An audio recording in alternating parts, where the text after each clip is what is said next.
What's going on, guys? It's Mike and Mitch from QuickyDFS here to break down the showdown slate we have between the Pittsburgh Steelers and the Chicago Bears. Right now we have Vegas odds pulled up, and I'm going to let Mitch take over and talk about it with you guys. A very low implied score here. We only got 40 combined for both teams. The Steelers opened up as a whole touchdown favorite. They have gone down to 6.5, so almost still a touchdown favorite. I guess technically a touchdown favorite, yeah, if you don't count the point after. So the Steelers are a whole touchdown favorite here. I don't think the Steelers are going to win by that much. I think the Steelers win, but I don't think they win by a whole touchdown. Their biggest margin of point differential against their opponents has only been 8 points all season.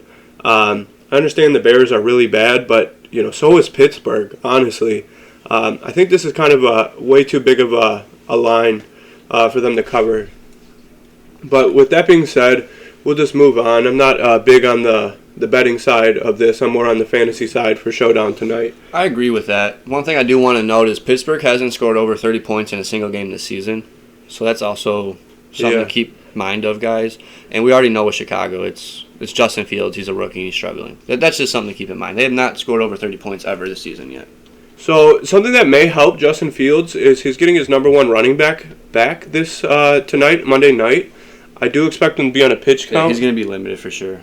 He's not going to just take reins over the backfield like we've seen before.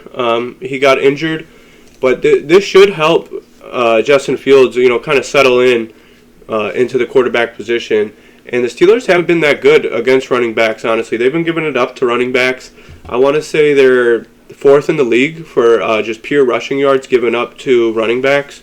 And that would be a script where David Montgomery or Khalil Herbert would excel in. But it's kind of gotten a little, screwy with Montgomery coming back. Is it going to be, a 60-40, lean Khalil on it, or do they go straight 50-50 with the touches? So it's kind of hard to, kind of guess what they're going to do. But I do think Khalil still gets touches even with Montgomery healthy. And the one thing I will note is this is a steep price for both of these guys on both sites that I'm not necessarily willing to pay. Don't play Montgomery at all, guys. He's not going to play more than 10 snaps tonight. I'm not going to consider it at all. If Montgomery was not there, I would be all in, fired up Herbert. That's a pretty good price.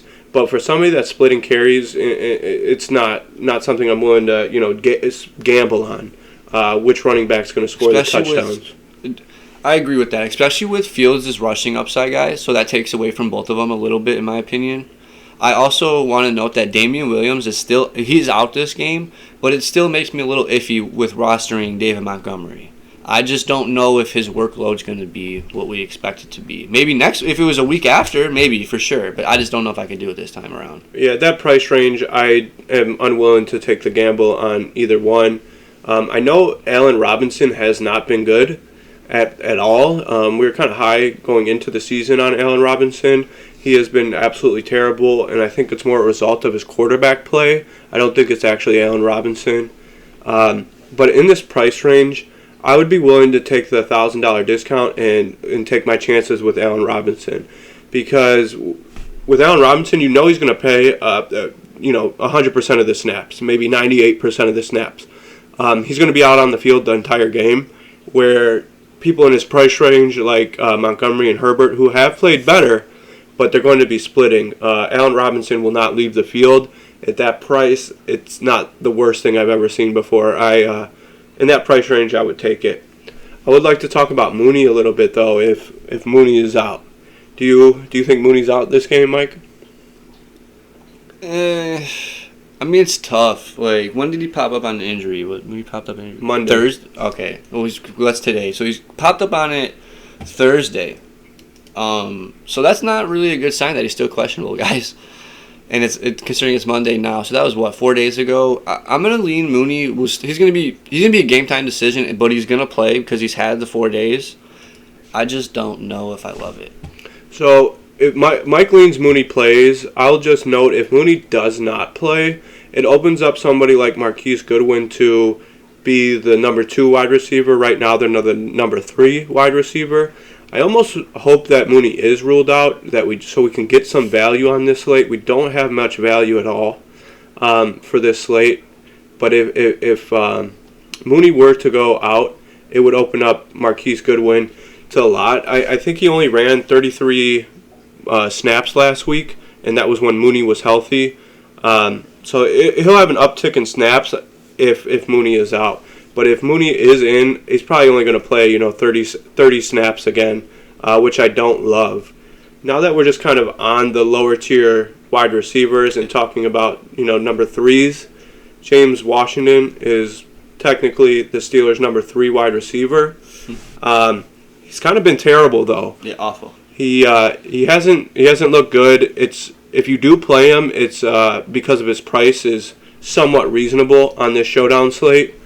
But he hasn't done much this whole entire season.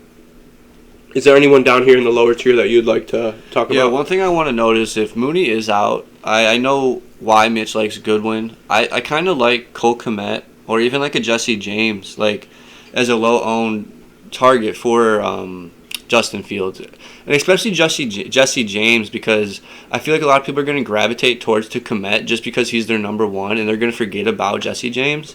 And I believe last week or the week prior, Jesse James was one of the touchdowns that Justin Fields threw. Yeah, so that was last week. And he had 3 targets the last 2 weeks. So that's a good sign right there.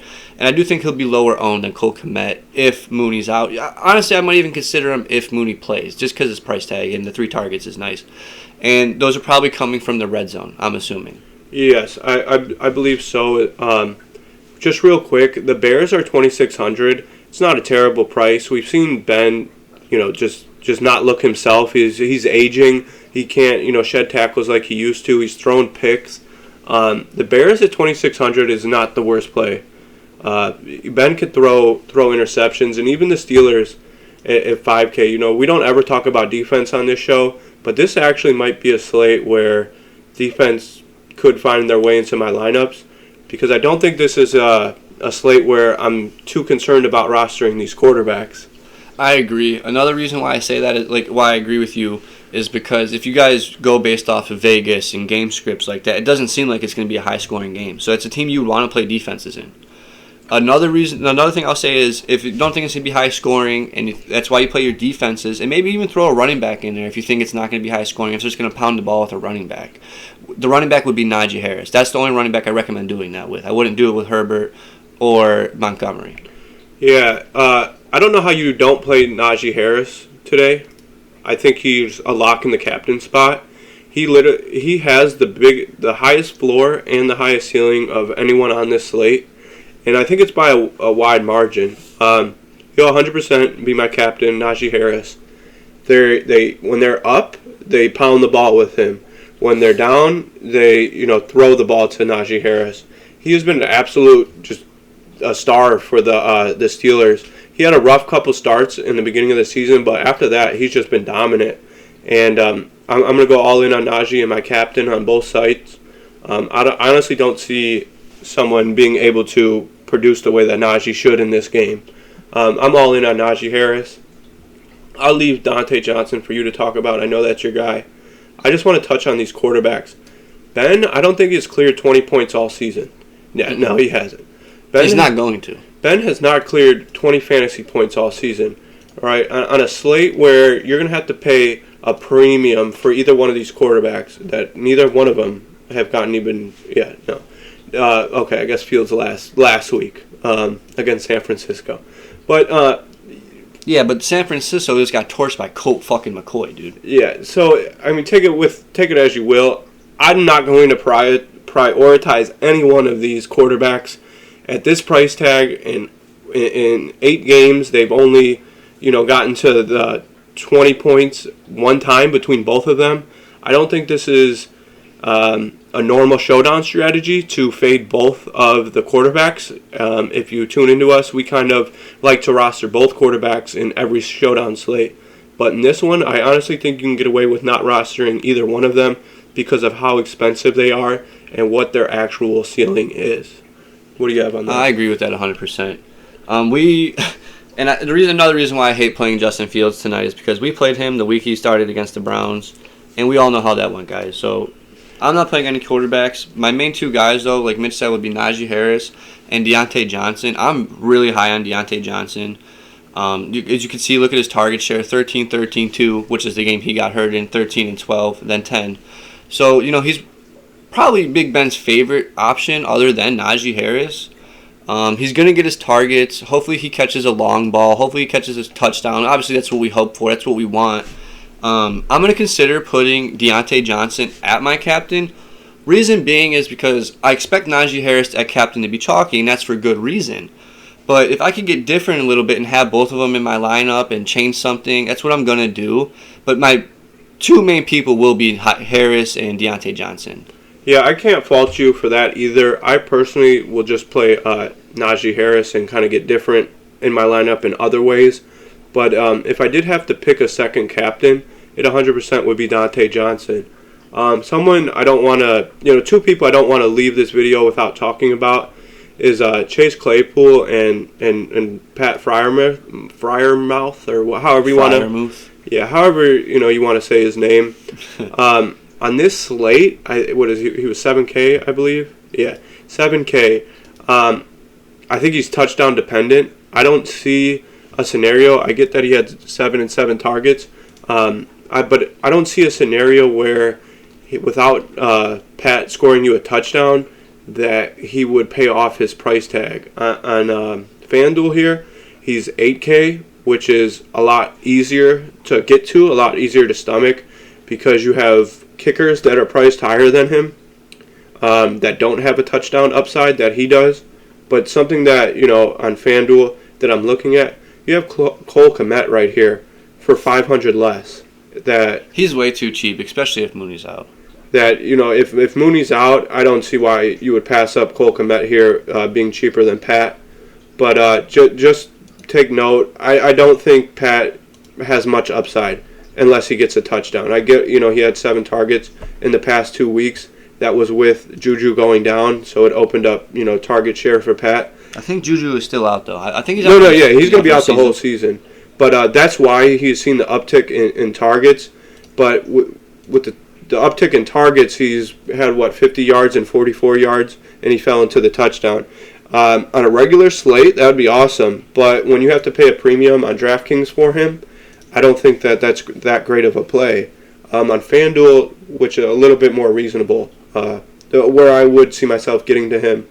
But if Mooney's out, we're going to play Kmet over Pat.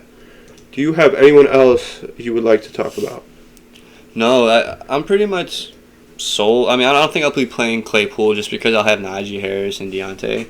I can't fault you for playing him over one. Obviously, not over one. Obviously, just over Deontay, just to have a different receiver. What if Big Ben hooks up with Claypool? We've seen it before. We saw him score the 4 touchdowns last season. It's just Claypool's not getting anywhere close to the amount of targets as Deontay Johnson is. That's why I'm leaning Deontay Johnson. Yeah, if you're playing Chase Claypool, you're hoping for that boom game that he gets those 2 touchdowns and just catches the long ball, which is definitely doable. But I don't think the way that Ben Roethlisberger has been playing, that you're necessarily... It's not happening, guys. You're necessarily going to get that out of Claypool. But, there is no Juju, so that's what it is. It's Najee number 1, Dante, number 1, 2, and then Claypool's the other option, and then you have Freiermuth. But other than that, those are, the Steelers' main options, and we'll definitely be rostering 2 of them. I don't see myself getting to Claypool, like Mike said, because we're, in on these top guys here. No running backs for us this week. No quarterbacks. So that's kind of where our thoughts are on this slate. Things are definitely probably going to change once we find out a little more information on Mooney. So if you'd like to get more of our plays and find out what we're going to do if Mooney is in or out, if you could follow us at QuickyDFS on Twitter, DM us for some advice or lineups, that would be awesome. We'll get back to you guys. Yeah, that pretty much wraps this video up. If you guys like this content, please like and subscribe and have a good one, guys. Good luck.